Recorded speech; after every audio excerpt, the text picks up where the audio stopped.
if you're going to come to Australia, you're going to want to see the two Ks, kangaroos and koalas, and there's no better place than here at the Healesville Sanctuary. Healesville is in the Yarra Valley, just east of Melbourne, and thanks to the natural bushland setting, you can get up close and personal with over 200 species of native animals, the largest collection of Australian wildlife in the world. It's also home to the Australian Wildlife Health Centre, which gives you a behind-the-scenes view of a real wildlife hospital. This little man, he's had a limp. He's had an anaesthetic. Fortunately, no broken bones, but unfortunately no obvious reason either. So it may be a little bit of rheumatism, although he's only about 11 months old. Well, Healesville Sanctuary has only native Australian animals, not like a lot of other zoos, so it's a great place for tourists who want to come and see our native animals up close and personal. We've got a whole range of animals here, from mammals to birds and reptiles.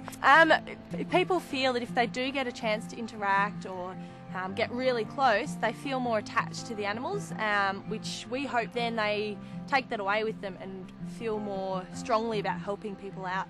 And helping the animals out in the wild and doing their part. We've got Milsom, the platypus, here, and Milsom's a 5-year-old male platypus.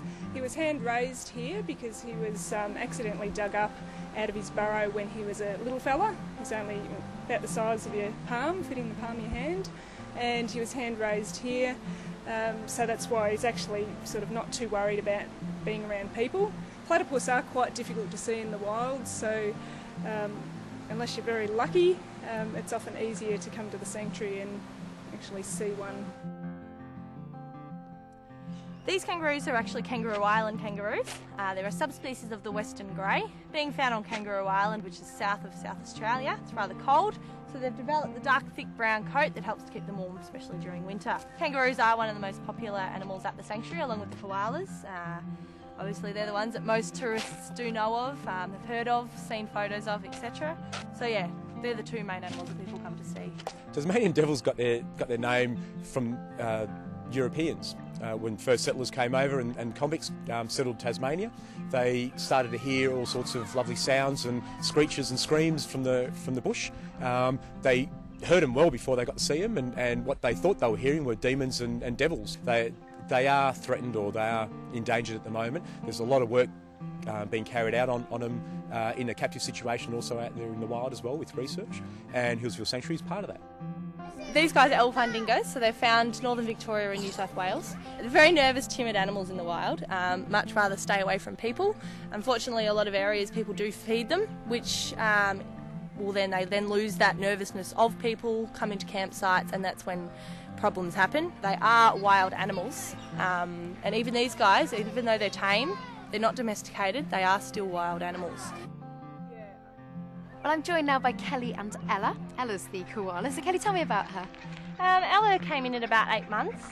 She's about 20 months now. Unfortunately, Mum was hit by a car and Ella was on Mum's back at the time. She had a couple of injuries of her own, and she was looked after and hand-raised by one of the keepers here. So tell me a couple of myths about koalas. Okay, well, one of the most common ones is koala bear. They're not actually a bear at all. They're not related to bears. They are a marsupial, so they have a pouch. Another one is that they get drunk. Now, that's not true either. The problem with eucalyptus is that it's a very low nutrient diet. So koalas are expending almost as much energy trying to get the nutrients out from it as they're actually getting back from it. So the reason they are so inactive is that they don't have the energy to do much more than that. Just really, really sleepy all the time. Exactly. Okay.